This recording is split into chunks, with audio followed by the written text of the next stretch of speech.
Question hour పేరు చెప్పి ముఖ్యమంత్రి తన చెత్తనంతా వాగి మూసి కంపెనంతా తీసుకొచ్చి తన నోటి ద్వారా ఇవాళ అసెంబ్లీలో వదిలి మా సీనియర్ లీడర్లు మా ఇవాళ మా ఉపనాయకులు శాసనసభలో హరీష్ రావు గారు కూడా ఆ చర్చలో ఇన్వాల్వ్ అయ్యి వారు కూడా ఒక 3 ప్రశ్నలు వేసింది.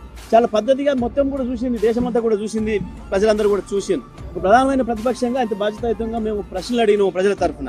మేము ప్రజల తరఫున ఉంటాం, మేము మిగతా కార్యక్రమాలు మీరు చేసుకోండి, కానీ పేద ప్రజల ఇల్లు కూలగొడితే మాత్రం మేము వాళ్ళ వెంట ఉంటామని చెప్పి చాలా స్పష్టంగా చెప్పారు మా పాలసీ. ఆ తర్వాత ముఖ్యమంత్రి ఇష్టం వచ్చినట్టు దాడి చేసేసి మాకు అవకాశం ఇవ్వకుండా ఇంకొక ప్రతిపక్షానికి అవకాశం ఇచ్చేసేసి మూసేస్తున్నప్పుడు మా రెండవ శాసనసభ్యురాలు మా ఇంకో ఉపనాయకురాలు సబితా ఇంద్రారెడ్డి గారికి అవకాశం వస్తే వారు మూసి ప్రస్తావన తేగానే స్పీకర్ గారు మైక్ కట్ చేస్తారు.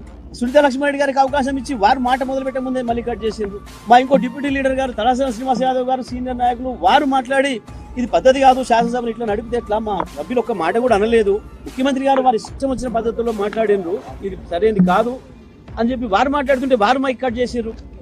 చివరికి మళ్ళీ మేమందరం డిమాండ్ చేస్తే హరీష్ రావు గారికి మైక్ ఇచ్చి దాన్ని కూడా కట్ చేసేసి మీరు ముఖ్యమంత్రి విమర్శ చేస్తే నేను మైక్ ఇవ్వను అని చెప్పి మాట్లాడితే అసలు ఇది మన ప్రజాస్వామ్యమేనా, సభ నడిపే విధానమేనా? ఇది ముఖ్యమంత్రిని విమర్శించకపోతే ముఖ్యమంత్రి డబ్బా కొట్టడానికి వస్తుందా ప్రతిపక్షం ఎక్కడన్నా? ప్రతిపక్షానికి స్పీకర్ గారు నిర్దేశిస్తాడా ఏం మాట్లాడాలో?